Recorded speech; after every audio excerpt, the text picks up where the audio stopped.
Hello there, this is the Northern Monkeighs, just coming to you with another video. We're attempting to sort of play around with the format, look at what we are looking to make as a channel, as a collective.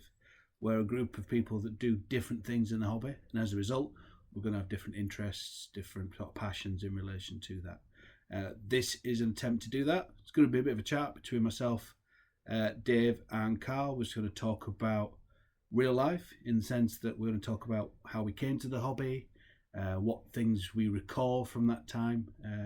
We're all a little bit older, so it will be once upon a time kind of stories rather than last week. You know, Titus just came out and I played the game and really enjoyed it.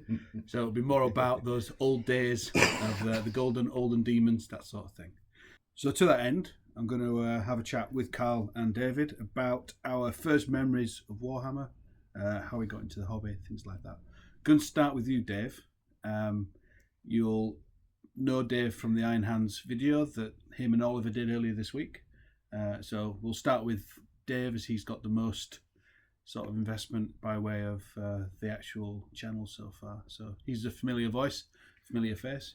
Dave, why don't you wax lyrical about your first memories of Warhammer and how you came into the hobby? Yeah, I first got into it basically through Dungeons and Dragons, which is going to sound weird because I've never played it. But my friend's dad played Dungeons and Dragons, and he had a shelf full of miniatures, and I used to think it was like the coolest thing ever, especially that you painted them.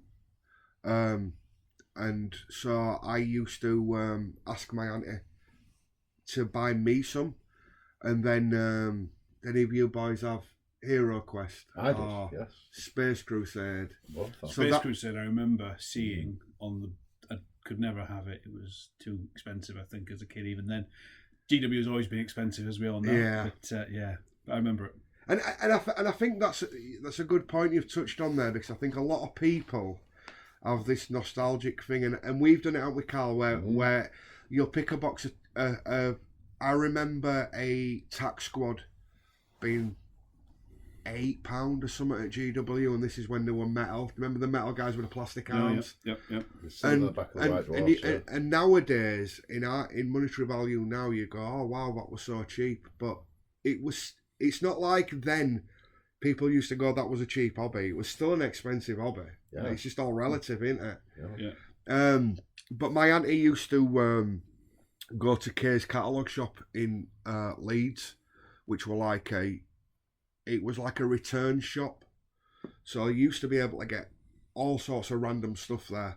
And I remember that's where she first got me Space Crusade and Hero Quest. And does anyone remember Battle Masters as well? No. It had like a big plastic mat that you laid out, and then all the miniatures went in rank on a plastic board, and then you moved it. It were like a hexagon. It's like an old board. Yeah. The plastic mat thing, like a that rings a bell. Yeah. Almost like same materials like a twister mat. It was. Yeah, twister. That's the word I was looking for. A twister board. Yeah. So then you get your rule book in Space Crusade, and you're like, oh, this looks pretty cool. And then I asked my auntie to take me to a GW in Leeds City Centre, and I bought a box of plastic eye elves, the monopose ones. You guys remember them? I do. The great models. Yeah. All exactly the same, but just come with different shields. Yep. And then the other thing I bought was an entire army in a box of squats for Epic. And little did I realise, and I don't know why I didn't realise, I was as smart then as I am now. Well, I mean, you've been interested in the hobby for 5 minutes, so clearly you knew all the. I was an expert. I was an expert by this point. I'd walked around shop twice. Oh, I mean, sounds good. Yeah, but little did I realise how small they were. And the guy, York's your little heart. That's the one. And the guy behind the counter actually said, "Do you know what these are?" And I'm like, "Yeah, of course I do. Yeah, this is exactly what I wanted." Shock horror, it wasn't. And then it went from that to me sort of having a bit of a gullible friend who I talked into it. And we used to go to games night on Thursday night after school. I don't even know if Games Workshop still do games night. Not sure. We should have asked yesterday. When we were in there, all the boards seem really small now for like beginner games, whereas they want to start a kill team now. Yeah, it's all about the skirmish now, isn't it? But, it's all about the small play. Get them in and out half an hour. Yeah, but games night when I were a kid, like the board were as big as our board. You know, it were a 10x5 board, and there'd be 12 people lining up on different sides of their armies, and one week it'd be 40k, and then next week it'd be Warhammer Fantasy, and you'd use the store's armies, and then as a side note, I once went and I'd started getting a Blood Angels army, but then my friend gave me all his plastic Orcs and Gretchen from his second edition, isn't it, with the Monopose guys. Yeah. And I swapped all them Orcs and Gretchen for a little Imperial Guard army, which was sweet. It's a good deal. Well, there were a dude in there who were trying to do Green Tide, even with all the plastic, the old ones. And I went in once, and there were nobody there for games night, so I actually played. And I've told you guys about this guy before. A guy in the store called Boney, and it were them guys used to wear the red Warhammer jumpers. And then I think the manager wore a black one because he were cool. The red shirts. Yeah, red shirts. Oh, he's the commissar, isn't he? Yeah, that's in the red, one. in black. Yeah. And the manager from that store were an ex-school teacher, so he sort of kept us all line, and he used to get banned from getting a bit too giddy or whatnot, But I played Boney, and I had to paint, and you've seen how bad I paint nowadays. Imagine having to paint like 500 points of Imperial Guard in half an hour to play a guy. Wow. And he just dunk it in the paint pot.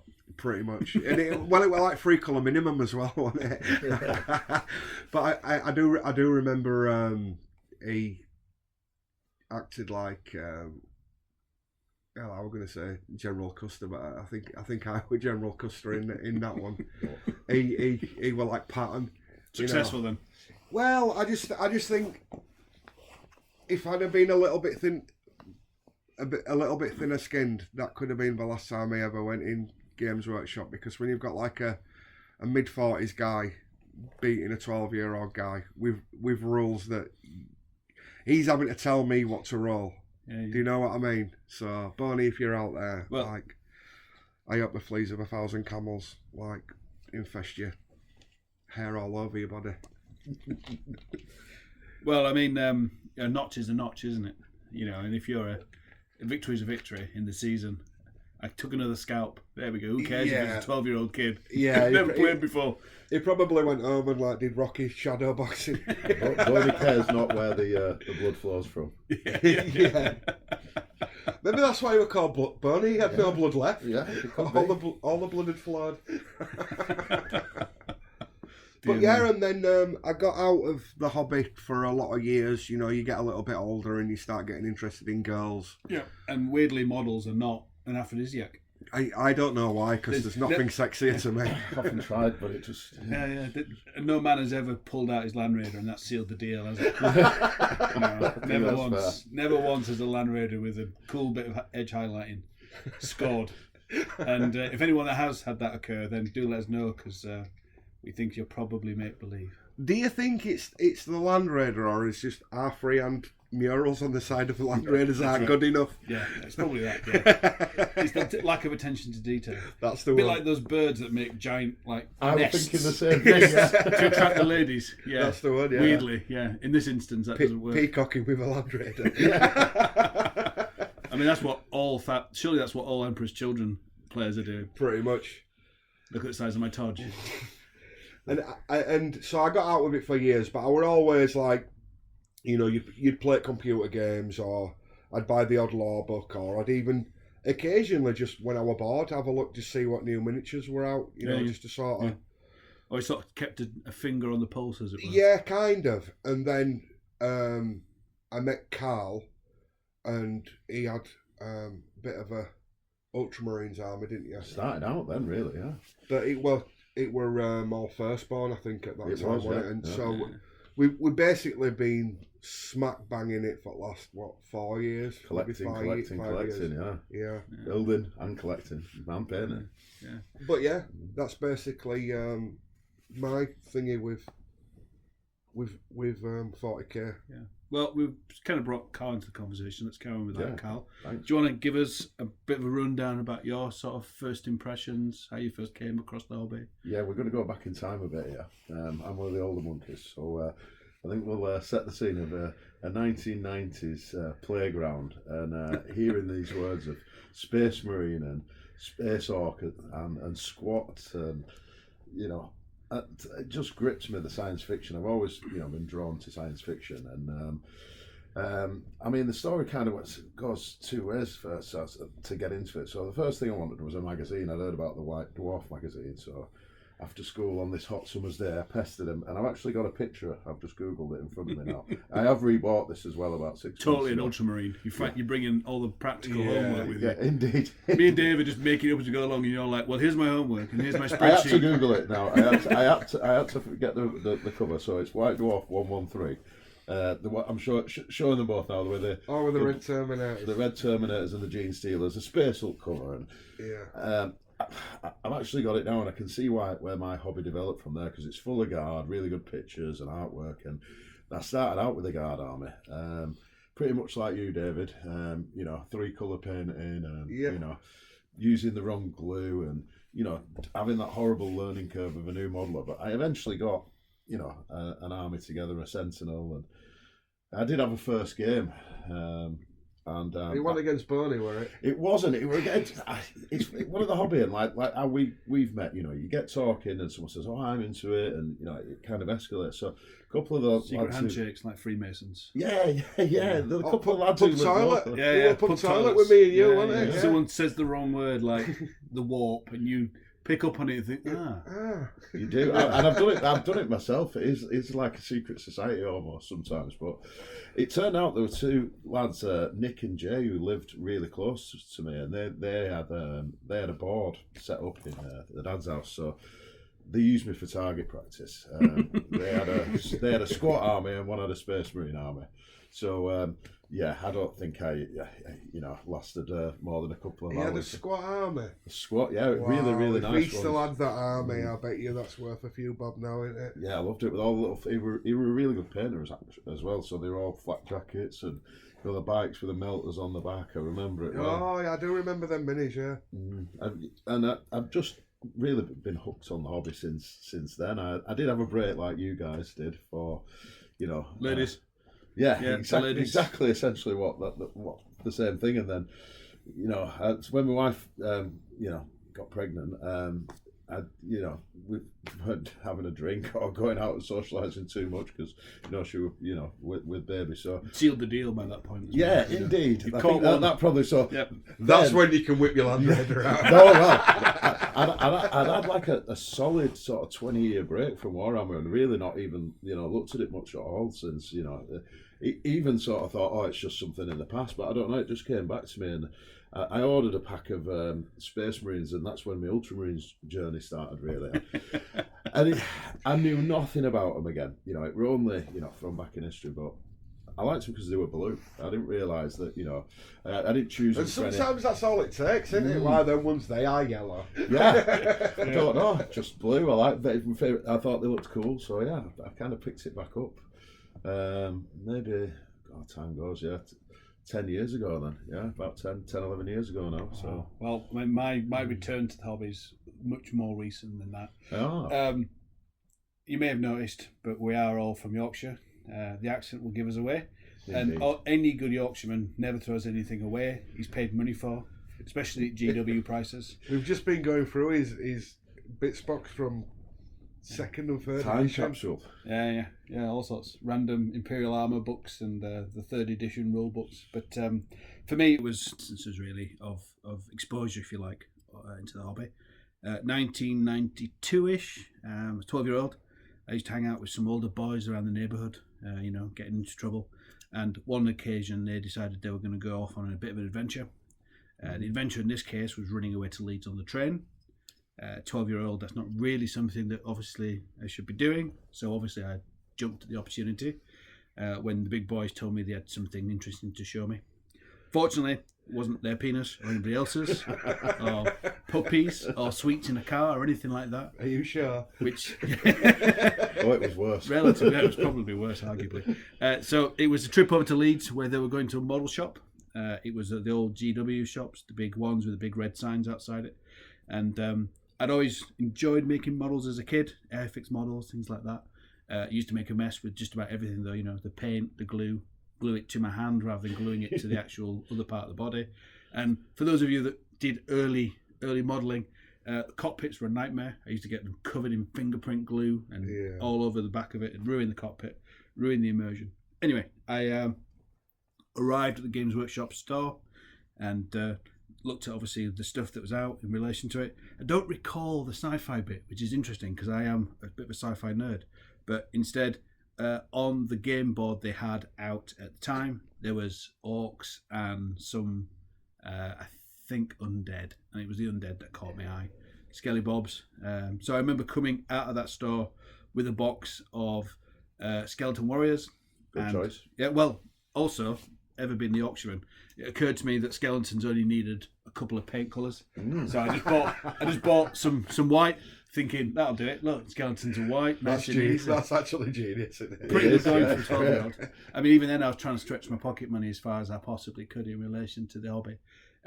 But much like Carl, when we've had previous conversations about the hobby, the difficulty wasn't the painting. The difficulty for me was the glue. I essentially turned all my skeletons, I'm pretty sure, into blobs of polystyrene cement. Bostik. Yeah. Well, I would think it was Bostik, but My it dad definitely... gave me Bostik to put them together, yeah. Yeah. So it was definitely some kind of glue. I remember them just being badly done to in any event. Mine melted. Yeah. You said Bostik in my head. I heard Pritt Stick. Well, I'd have been better off with Pritt Stick. I mean, you'd done less damage to it. Yeah, that's I true. remember Oh, melting a one of those- rhino with it and then thinking, oh, well, I'll just carry on. It's fun. One of those hot glue guns and just turn it into well, a it puddle. just reacted with the plastic. It didn't just melt. Soldering iron. Yeah, But as you say, I mean, that was my first experience with it. I think I essentially got into it later on in the sci-fi setting when I was a bit older. And as you say, promptly put it away as soon as stirrings of a sort of female nature began to arise. But as a good Yorkshireman, I don't throw things away. So I literally sat on it for 20 odd years in the attic in various boxes, refusing to throw it away because it cost me money, when I was a teenager. And then lockdowns came around and I decided inevitably that I would do something with them. I decided I'm going to be stuck in the house for God knows how long. I'll do some painting, see if I can recover that. And it's kind of been a sort of return to full habitualism since then, really. Just getting more and more involved. For the record, I'm less of a player. Dave and Carl can wax lyrical about the game and the editions and what they like about the rules. My knowledge is far more esoteric than that. I enjoy the painting, I enjoy the modelling, the making, the converting, things like that. So ask me about the rules, can't tell you. That's really Oliver's sphere of expertise, and everybody else is kind of a layman by comparison, a journeyman by comparison to where Oliver is. But yeah, I'm not even that. Rules are good. Rules make things dead. That's the full extent of my knowledge of these things. But yeah, that's really how I came into it, really. And then a chance meeting in a pub toilet. Yeah. You wanna tell that story? Well, we should mention that, shouldn't we? Myself and the other Dave probably superficially look very similar. Let's just say we have interests. We have overlapping lifestyle choices. Both grey-haired, both long-haired, both bearded. We drink in similar bars, and we've sort of known each other outside the hobby for a long time. Space Wolves. Oh yeah, I'm sure Dave loves that comparison. But long story short, we were once in the male toilet. But honestly, this is a PG story. Ice forward. We're ice forward. Ice forward. The respectful distance apart from one another. So I was at one end of the urinal, he was at the other end. We were looking forward, and a random conversation struck up. And one of the comments, I think it was you, Dave, that said it. It was something about the warp, wasn't it? Yeah. Did you use was it the Imperium that you said? No, I think I said something like, when I fell through the door, I'm not drunk. I thought I was getting sucked into the warp or something. Yeah. And then you just went, the warp? and then it was just like two minds talking, wasn't it? Oh no, that's not quite how it happened. Because what you actually did is you attempted to recover and pretend it was about something else. So you tried to hide your nerd credentials. Did I? Yeah, you did. You tried to retreat back into. We've your all turtle done it. shell. Oh, never Yeah, did it. yeah. But then I gave you the sign. It's okay. It's all right. I understand. I understand both what you meant. I understand why you're now attempting to back out of this conversation for fearing of losing kudos points. But that's how it came about, wasn't it? We had a chat about it, and then there was a bit of a chin chat over sort of texting and messages just about pictures and stuff, and then I got formally sort of introduced to the rest of the monkeys. And you guys will come to see some of Dave's converted space wolves. They're going to blow you away. They're absolutely amazing. Yeah, well, I mean, to be fair, They're heavy metal standard. They really are. I can't wait to show them you all. Oh, too kind. But to be clear, I think they have become increasingly popular as a faction of late, with TV shows like the Vikings and stuff like that, and everybody's looking to reclaim their Germanic roots in their family. Lots of people having funky haircuts in the old pubs where we frequent. But I was there before that. he was to be fair. Long before that. He's not one of them. I did a DNA test on 1% Viking. Please call me Ragnar type guys. Yeah, not that. Not Fully that. subscribed Val Fenrica. Yeah, and I've got the second edition Wolfguard to prove it. Yeah, so I think that'll just about do us for this particular video. The idea, at least, of these sort of series of videos is that we'll have varying monkeys come in, talk about the hobby. Some of it will be, as I say, more sort of lore oriented, more directly into the source material. Others will be more about what the hobby is for us and how we go about it, what's that sort of thing going on there. So we'll keep this going, and obviously if you have any interests or any particular feedback that you want to see, feel free to drop that into the comments. Yeah. Do you want to do an ending? Do I want to do anything? Yeah. I'm getting to it. Jesus Christ. Christ on a bike. I don't see you taking it over. All right. As Dave said, thanks very much for watching. Feel free to subscribe, like, etc. Comments in the bottom. And we'll see you in the next video.